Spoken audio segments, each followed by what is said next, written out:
Welcome to your If Astrology Isn't Real minisode presented to you by Cosmic RX Radio, where I spill the tea on this week's headlines, politics, pop culture, world events, all written in the stars. Let's dive in. If astrology is not real, then why is Harvard offering free classes during Jupiter and Gemini? I mean, that's right, baddies. We're going to Harvard, Elwood style. Welcome back. This If Astrology Isn't Real episode is where we connect the dots between what's going on in the skies, the headlines, and the collective vibes of the week. And let's be honest, it's out here. It's chaotic. And we are collecting the receipts from the stars like our life depends on it so we can make hide or hair of just what the hell is happening out there. So this week, let's buckle TF up because the planets are loud and they're not just talking, they're yelling, they're straight up narrating this group chat of the world stage. We're going to dive into Pluto and Aquarius plotline as it thickens. It's peaking with something, a Palantir. I don't know if I'm pronouncing that right, but yeah, it's happening. We're going to talk about Greta Thunberg's oceanic odyssey under the seriously spicy astro transits and the things in her chart that I'm absolutely loving. We're going to talk about Jupiter's final days in Gemini and what that means for, truthy truth, tech, TikTok philosophers, everything in between. And yeah, we're going to do a little vibe check on our celeb friends. We're going to check on them. We're going to chat about what's happening in their charts. Specifically, I have a moment of unexpected respect for Kylie Jenner. I mean, relatively speaking. All right, onwards and upwards with the Gemini season chaos. Before I get into this, I want to say, obviously, happy Pride Month. I want to do some maybe exploring charts of some LGBTQ plus heroes, authors, just personalities. So if there's someone you want me to cover the chart on and look at why they're awesome and a change maker, let me know in the comments below on YouTube or slide in my DMs at the Cosmic RX Instagram. Okay, so for the astrology of the week, first of all, so many of you reached out. The breakup heard around the world is continuing to escalate with Elon Musky boy and Trumpty Dumpty. And we talked about that last week. I think things are going to continue to go off the rails on that. I am going to do a deep dive into Trump's chart, I think, in honor of his birthday. I might do it separate of this. If you don't want to hear about it, you don't got to listen. But it's very fascinating. His astrology starting end of April until definitely around early July is absolutely insane. And there's a lot, I think, of interesting things in there to help us understand, again, what's happening on the collective. And hopefully we can get a little hope out of it. I don't know, but it's looking intense. It's looking in intense times. One of the things that came up this week that I was about to talk about, okay, if you haven't heard about Palantir, let me catch you up.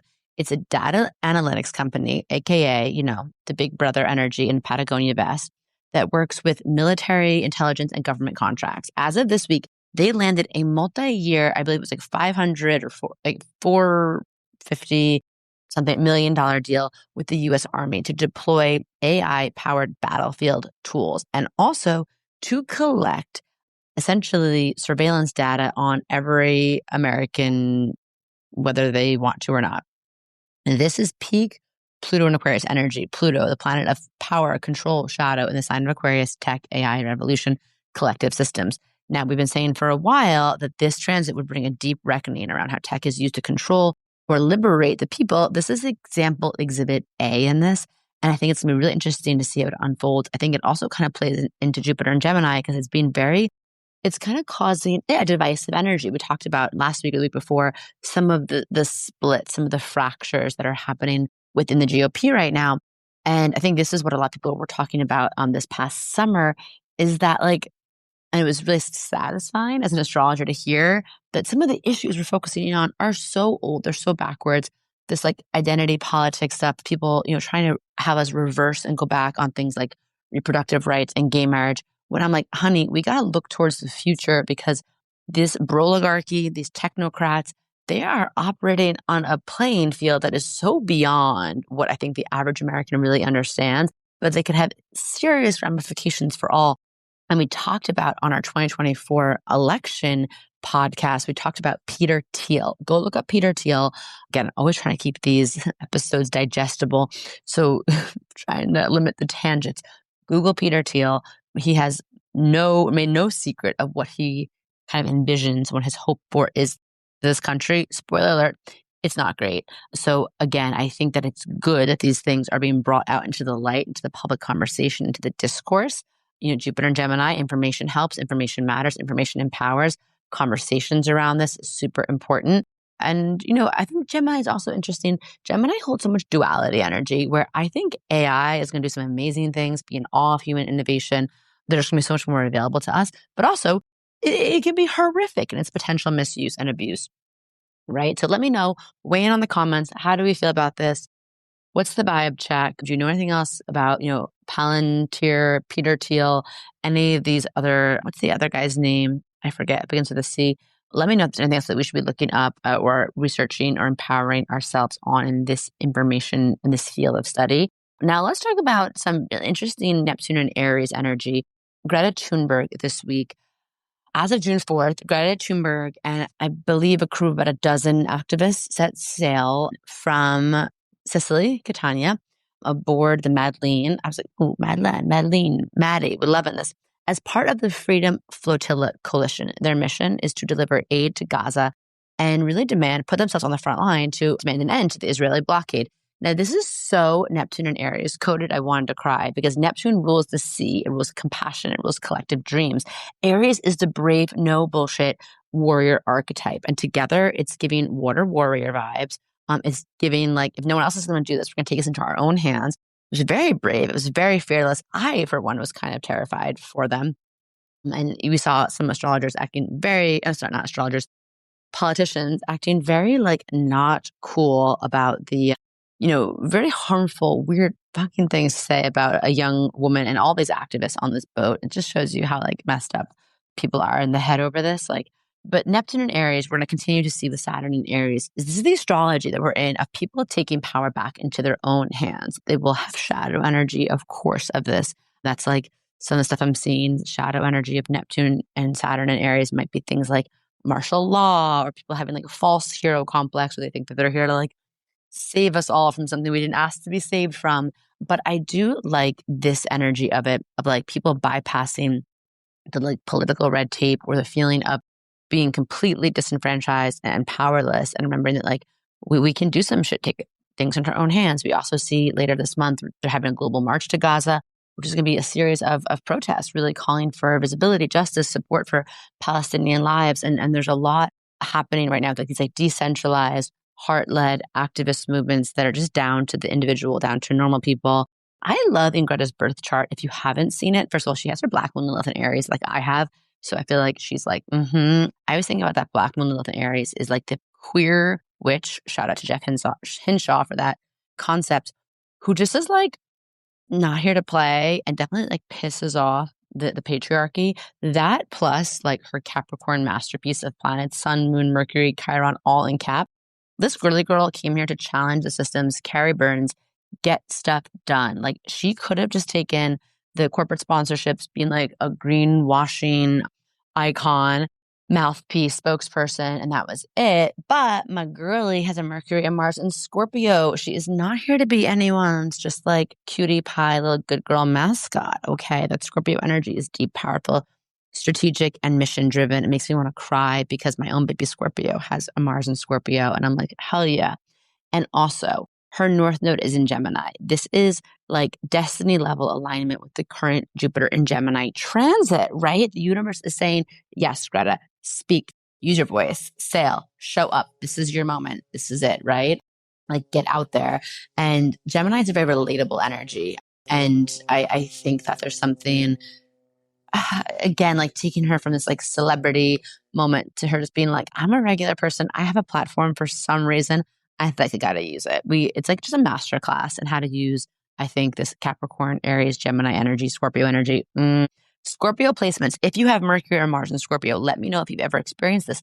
It can trigger people's projections AF, right? Those disgusting low vibe tweets I was talking about. That is it. People are very triggered by Scorpio energy, or they kind of have like every accusation is a confession kind of a thing with Scorpio energy. But that's how you know she's doing something right. So if you know, you know. Let me know if you have Scorpio placements, if you've experienced that. This placement, the Mercury Mars is unmatched when channeled into purpose. It's unstoppable. Okay. Speaking of taking matters into their own hands, our own hands, your own hands, I mentioned last week we're entering this era of Jupiter in Cancer. And I said that this is going to be a rising of the feminine protectors, like the fierce mamas, right? Cancer is mama bear, the divine nurturer, the one that's like, no one fucks with my baby, my family. And under Jupiter in Cancer, everyone's our baby, everyone's our family. I hope that with Jupiter expanding its archetype, we are going to see some problematic things always. But I hope one of the light aspects of this, the higher consciousness, is that we see people standing up for the safety and care of their communities, right? The parents, friends, neighbors. And I really have been not loving, but like it's given me something, some kind of heartwarming feeling about the stories of people confronting their ice to protect their neighbors, raising holy hell, refusing to stay silent. We need more of that. Literally saying shame, shame, shame on you. I kind of love like shame being used, whether it's like Miss Rachel or these people like against the wrong people. Sometimes a little shame is actually healthy. And I have seen a lot of calls online that like, hey, if you're a woman, a white woman, it's time to put your privilege to good use, put yourself on the line, show up. I'm, like the whitest white woman. And I think about that. Like, what would I do if I saw that go down? And I'm like, yeah, like I'm the one who can document, protest, protect, and most likely be way more covered by the law, way more less easy to be like indemnified by the media. So it kind of does fall on people like us, right? To stand up because like these stories, Jupiter and Cancer, watching these families be ripped apart is so devastating. And the Cancer archetype says the personal is political, honey. The kitchen, the war room, it's all getting affected. And your love is our biggest weapon. Your love acting out in the streets is our biggest weapon in this time. Okay. So, and can we just say, Cancer is the sea. There is a rising tide of resistance. And we all know about a rising tide. The rising tide, all boats rise, right? So, and all boats also sink in the opposite. So I'm not the first person to say it, but it's like these things, if we don't acknowledge them and stand up for other people, like someone's going to come for us one day, right? We all know how it goes. So let's be those like neighborly, fierce, militant aunties and radical TikTok mamas pushing back against oppressive forces together. Saturn, Neptune, and Aries coded as well. We are entering, congratulations and welcome to your new era of spiritual activism. So switching mega gears, are you ready for some like whiplash right now on the content? We're going to do a pop culture check-in. There's some things happening. I'm curious. I'm going to do a little, I think, poll of all the celebrities in their Saturn return right now. So we can kind of reflect and compare and see and track like how it's playing out for everyone. Separately of that, I saw this amazing TikTok. Now there's something about, right, we talked about like Saturn and Neptune and Aries is bringing, people to the forefront more, being their own celebrities. Pluto and Aquarius is coming to upend a lot of outdated putting celebrities on a pedestal. And I think that the Kardashians and the Jenners are very problematic for a lot of reasons. And one of them is like their unrealistic beauty standards I think they put out.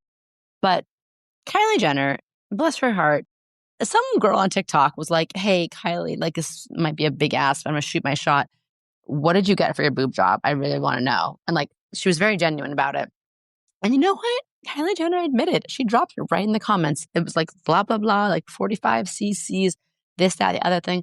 And everyone like, it is up your prerogative if you want to get plastic surgery or not. As long as you're doing it for you and the right reasons, I'm like, go for it. But I just kind of love that if astrology isn't real, then like this kind of transparency, this rewriting narratives under this like Aries energy, this Pluto and Aquarius energy. Maybe it's even giving a little Jupiter and Gemini. And she's a Leo. And I love that she's a Leo. She's like, you know what? I'm going to be a good Leo and like claim the spotlight, claim this attention. But the Mercury and Venus in her Virgo, I looked it up. Like that really caught me because Mercury and Venus in Virgo are like, I can't help but want to serve. I can't help but want to like help a girlie out. I'm a girl's girl, no gatekeeping and like not into lying. There's always strategic things there, but I thought that was kind of fun. Mercury in Virgo does not want to gaslight us. Mercury in Virgo wants to entertain, educate, engage, doesn't miss a detail, but really wants to like be of service in their communications. So let me know in the comments below, what do you want me to cover in terms of pop culture? I know loads more than this happened in a week. I just try and keep these brief. And this week, just navigating, juggling a few things with my little Sag baby here. So let me know in the comments below if you watch this on YouTube, what would you like me to cover? I do want to cover some fun things for Pride. I do want to go into Donald Trump's chart, because a lot of you have asked.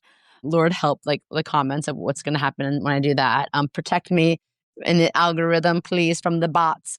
And I'll just close by giving a shout out to Faizan Zaki, the winner of this year's Scripps National Spelling Bee.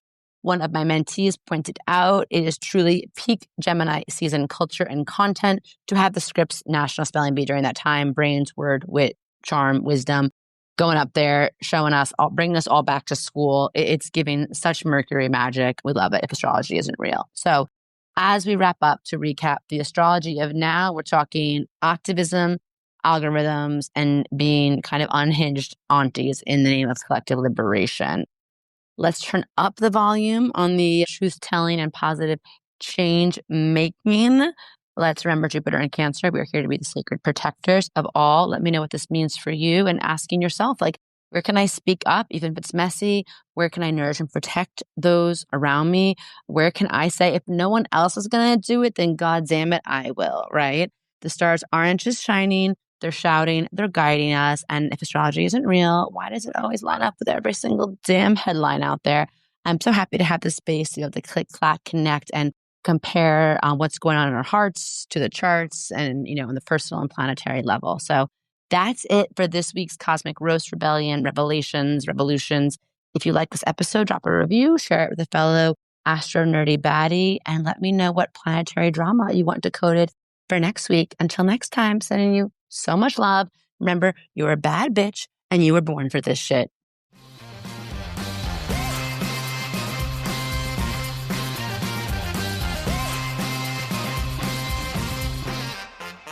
Do you love getting your Cosmic RX for the week here and want more? Make sure to sign up for our premium subscription so you can get exclusive access to bonus podcast episodes, all of my astrology info for the month ahead, and live new and full moon calls to help you manifest your dream life with an intentional international community of other cosmic baddies.